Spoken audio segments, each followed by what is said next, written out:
Hello friends, welcome to Telugu law students. TG last సెట్కి సంబంధించి 3 years and 5 years సంబంధించి ఈ రోజు అలాట్మెంట్స్ అయితే రిలీజ్ చేయడం జరిగింది. ఇంకా ఎవరైనా చూసుకోకపోతే ఇక్కడ ఈ వెబ్సైట్లోకి వచ్చి చూసుకోండి.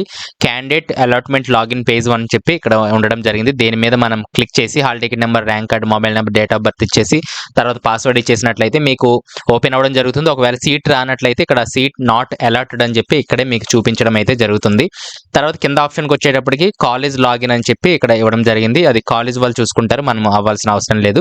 ఇక్కడ college wise list of provisionally selected candidates అని చెప్పి కాలేజ్ వైజ్ సీట్ అలాట్మెంట్స్ అయితే ఉండడం జరిగింది. ఈ అన్ని కాలేజెస్ డీటెయిల్స్ అయితే ఉంటాయి. ఇక్కడ మీరు సెలెక్ట్ చేసి అలాగే ఎంతమంది ఇక్కడ మనకు ఏ ర్యాంక్ వాళ్ళకి ఇక్కడ సీట్లు వచ్చాయని చెప్పి మనకి ఇక్కడైతే రావడం జరుగుతుంది. ఈ విధంగా మీరు చెక్ చేసుకోవచ్చు. అలాగే కాలేజెస్ లిస్ట్ కూడా మీకు వెబ్సైట్ లో ఇవ్వడం జరిగింది. సుమారు ఒక కాలేజ్లో 50 సీట్లు ఉన్నాయి అనుకుందాము.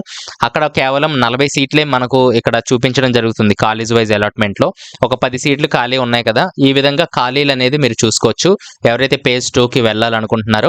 కాబట్టి అన్ని డీటెయిల్స్ అన్ని కూడా మనకు వెబ్సైట్ లోనే ఉండడం జరిగింది. ఈ రోజు నేను ఒక 2 విషయాలు చెప్తాను. సీట్ రాని వాళ్ళు ఏం చేయాలి, రెండోది కాలేజ్ నచ్చకపోతే ఏం చేయాలి. ఫస్ట్ సీట్ రాని వాళ్ళు ఏం చేయాలంటే మనము పేజ్ 2 ఉంటుంది, ఇంకో 15 days లో పేజ్ 2 ఉంటుంది. అక్కడ మళ్ళీ ఆప్షన్స్ మీరు ఎక్సర్సైజ్ చేసుకోవచ్చు. ఎలాంటి పేమెంట్ చేయాల్సిన అవసరం లేదు. సెలక్షన్ చేసుకునేటప్పుడు డైరెక్ట్ గా ఆ డేట్ ని మీరు సెలెక్ట్ చేసుకోవచ్చు. లేదు అనుకున్నట్లయితే పేమెంట్ సీట్ కి అయితే మీరు వెళ్ళొచ్చు. దాన్నే మేనేజ్మెంట్ అంటారు.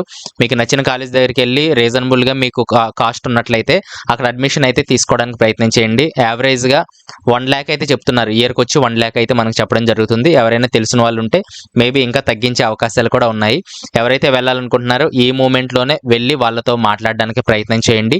లేదా పేజ్ 2 ఇంకో 15 days లో ఉంటుంది. అప్పుడు మీరు మళ్ళీ కాలేజెస్ సెలెక్ట్ చేసుకోవడానికి అయితే ప్రయత్నం చేయండి. నెక్స్ట్, కాలేజ్ మాకు ఇప్పుడు వచ్చింది కానీ నాకు నచ్చలేదు, వేరే కాలేజ్కి వెళ్ళాలి అనుకుంటున్నాను అనుకున్నట్లయితే మొదటగా ఒకసారి థింక్ చేయండి. చాలా కాంపిటీషన్ అయితే ఎక్కువగా ఉంది. మాక్సిమం పేజ్ 1 లో సెటిల్ అవ్వడానికి అయితే చూడండి. లేదు నాకు బాగా నచ్చలేదు అంటే ఒకసారి మీరు కాలేజ్ విజిట్ చేయండి. రేపు వెళ్ళి కాలేజ్ విజిట్ చేసి ఇంకా బాగా నచ్చలేదు అనుకుంటే మాత్రం మీరు పేజ్ 2కి అయితే వెళ్ళడానికి ప్రయత్నం చేయండి. ఇప్పుడు మీరు ఇక్కడ అడ్మిషన్ తీసుకోకుండా పేజ్ 2కి వెళ్ళినట్లయితే ఇక్కడ మీ సీట్ అనేది క్యాన్సిల్ అవ్వడం జరుగుతుంది. ఇక్కడ 12వ తారీఖు కల్లా మీరు అడ్మిషన్ తీసుకోవాలి అని అయితే వాళ్ళు చెప్పడం జరుగుతుంది. ఈ లోపల మీరు రిపోర్ట్ చేయకపోతే క్యాన్సిల్ అయిపోతుంది. అప్పుడు పేజ్ 2కి మీరు వెళ్ళినట్లయితే వెళ్ళొచ్చు, ప్రాబ్లం అయితే ఏమీ లేదు. ఎలాంటి పేమెంట్ ఎక్స్ట్రా చేయాల్సిన అవసరం లేదు. కానీ సీట్ వస్తుందా రాదా అనేది అయితే ఎగ్జాక్ట్ గా మనకు తెలియదు. రాకపోయే ఛాన్సెస్ ఎక్కువగా ఉన్నాయి. ఎందుకంటే కాంపిటీషన్ అలా ఉంది, సీట్లు చాలా తక్కువగా ఉన్నాయి.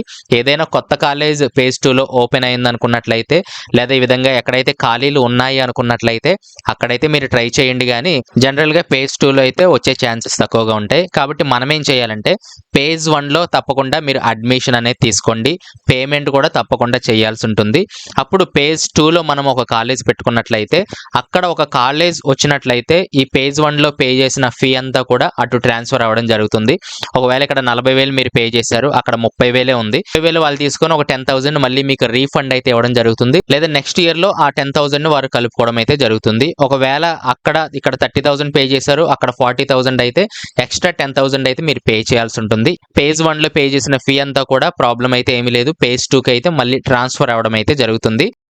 ఒకవేళ పేజ్ 2లో రాకపోతే పేజ్ 1లోనే మనం కంటిన్యూ అవ్వచ్చు. దానివల్ల పెద్ద ప్రాబ్లం అయితే ఏమి ఉండదు. కాబట్టి కాలేజ్ నచ్చకపోతే ఈ విధంగా ప్రాసెస్ అయితే చేయండి. అలాగే దీనికి సంబంధించి ఏదైనా కామెంట్స్ ఉన్నట్లయితే కింద తెలియచేయండి. ఆల్రెడీ నిన్న వీడియోలో చెప్పాను ఏ విధంగా ఫీ పేమెంట్ చేయాలి, అలాగే ఏమేమి సర్టిఫికేట్స్ ఇక్కడ తీసుకెళ్లాలని చెప్పి జాయినింగ్ రిపోర్ట్లు అయితే మనకు ఉండడం జరుగుతుంది. అలాగే ఈ పేమెంట్ రిసిప్ట్ కూడా మీరు పే చేసింది కూడా తీసుకువెళ్లాల్సి ఉంటుంది. కాబట్టి ఇవన్నీ నిన్నటి వీడియోలో ఆల్రెడీ మీరు తెలుసుకున్నారు. ఏదైనా కామెంట్స్ ఉంటే తెలియజేయండి. లేదా నాతో డైరెక్ట్ గా మాట్లాడాలి అనుకుంటే కాల్మీ4 అనే యాప్ డౌన్లోడ్ చేసి తెలుగు లా స్టూడెంట్స్ అని సెర్చ్ చేసి నిమిషానికి 3 రూపీస్ నేను చార్జ్ చేయడం జరుగుతుంది. అక్కడ నుంచి నాతో ఎంతసేపు అయినా మాట్లాడొచ్చు. నెక్స్ట్ వీడియోలో మళ్ళీ కలుద్దాం. Thanks for watching.